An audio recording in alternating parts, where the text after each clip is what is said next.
Oh shit. Here we are. You're here. I'm here. Your mom's here.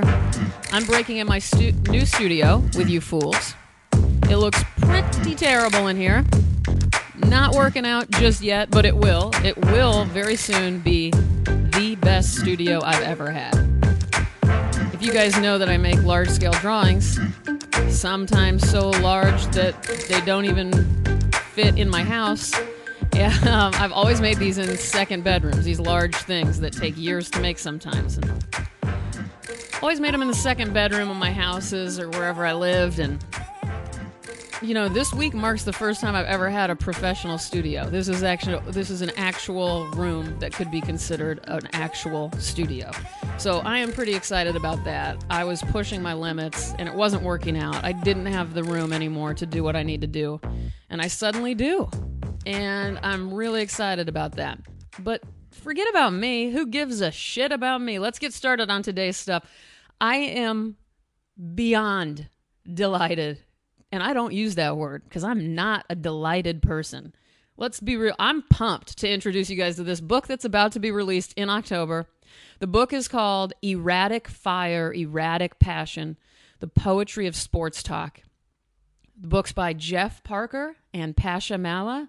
It's published by Featherproof Books.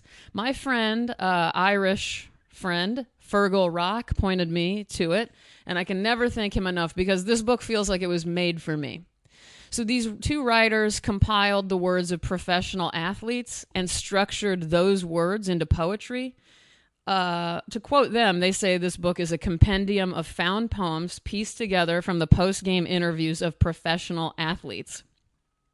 So this is a collection of remarkable and gorgeous and funny and fucking weird-ass poems, and they're poignant, too, by people like Mike Tyson, David Beckham, Tiger Woods, Larry Bird. The book is huge, too. There's 150 pages, I think, almost 150 pages. It's just endless.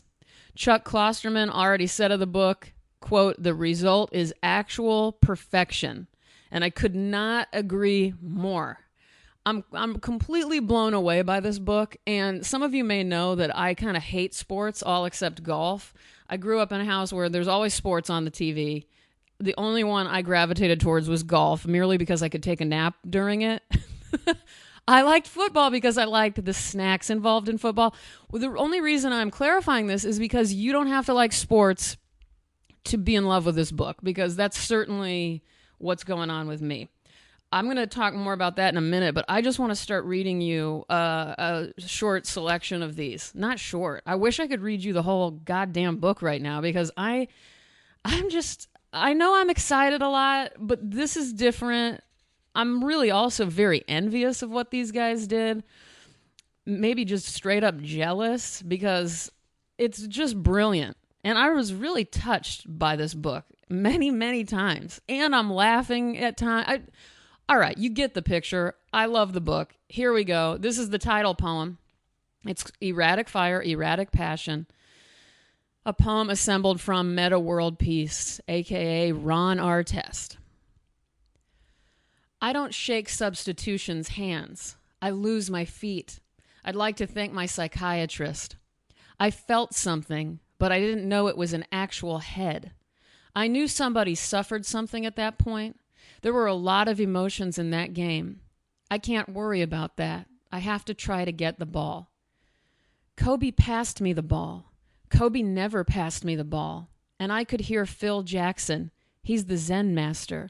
So you can just hear him in your head saying, don't shoot, and bam, I shot it. I was lying down when I got hit with a liquid. Ice and glass on my chest and on my face. Nobody ever just threw anything at me, with the exception of a few times. After that, it was self-defense. I'll take the blame for that. It's my fault. Stunned. So stunned. It's stunning. Erratic fire, erratic passion. We maximize it by playing together, loving each other, caring for each other, kind of like the Care Bears. You know the Care Bears? They care for each other. I partied in July hard. You got to party. You can't just be a boring guy for 12 months, right? You got to party hard in July. Why are you staring at me, daughter? Did you throw that? Jack, you think we going to get in trouble? Let me see. How can I answer your question without giving you a good quote? All right, next is How Beat Up Are You by Kevin Garnett, basketball player. I had to look that up. That's how little I know about sports. Never even heard of Kevin Garnett. Huge fan now. Here we go. I'm beat up, John.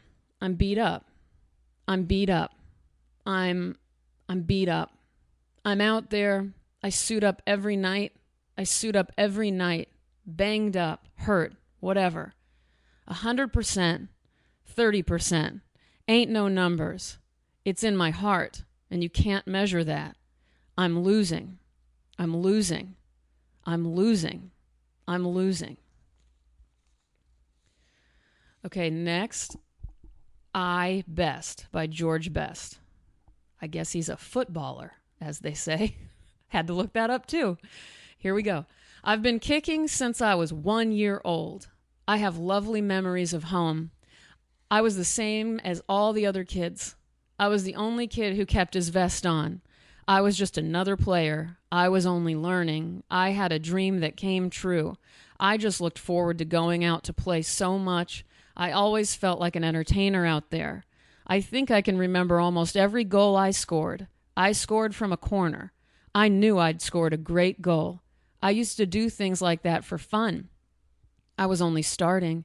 I enjoyed being one of the boys. I liked being a man's man. I also happened to enjoy women's company. I think everybody knows I like Swedish girls. I like screwing, all right? I have to go at anything. I think balance is very important. I always got sent off for silly things. I started to have a lot of doubts. I fought it and fought it and fought it. I didn't know what was going on. I learnt too late. I still have dreams about that split second when everything stood still. I can't remember much about it. I just kept running until I saw space. I'd let them down as well as myself, of course. I went back on my own. I came back and basically didn't know what to do. I came back and faced the same sort of problems. I don't want to face any more problems. I don't actually believe that nothing's impossible. I don't expect it, but it's a fact of life. I never played in a cup final or a World Cup. I would have loved to. I've still got a little bit of a way to go. All right, you guys. I could read all of these. Maybe I'll do a bonus episode and read a few more, because that was only a handful of the ones I really was psyched to share with you. I wanted to say quickly about my golf thing. I've been tweeting about this for years. I take so many notes on what the golfers do that I find poetic. For instance, they put their fingers up in the air. Like, they lick their fingers, they put their fingers in the air to test for the wind. And this gesture is so beautiful to me.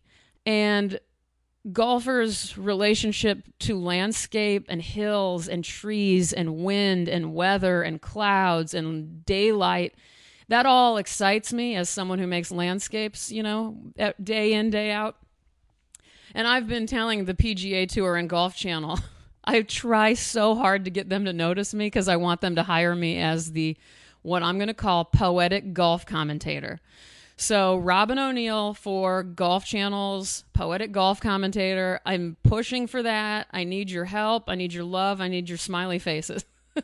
Anyway, back to this book, Erratic Fire, Erratic Passion, by Jeff Parker and Pasha Malla. I love these two guys. By the way, they were so nice and cooperative and sent me the book early, even though I've already pre-ordered a couple of copies. I'm just really honored to even have been in touch with them. The book is only $14.95. I am going to link the pre-order page for you on my Twitter and probably on Instagram too, but just go to featherproof.com, that is. The book comes out October 13th. Did I tell you it's only $14.95? I think I just said that. Man, I'm pretty good at advertising things. That's a new skill I didn't know I had. Also, artist and illustrator Nathan McKee did the illustrations for this book, and they are super rad. So I'm going to link everything you need to know about this book on all my shit. Come fuck with me on Instagram and Twitter. You know my handle. It's ROBYN_ONEIL. Thank you for listening. Definitely buy the book. Thank you, Pasha and Jeff. My dad thanks you, I'm sure, because here I've been hating on sports for 38 years. You two put this book out. Couldn't be a bigger sports fan as of today. Hey, you guys, if you like this, just subscribe. What the fuck? No big deal. Hit subscribe in iTunes. Then just go drink some more of your coffee. End of story. That's easy. I love you guys. It's easy to love you guys. Have a great weekend. Bye.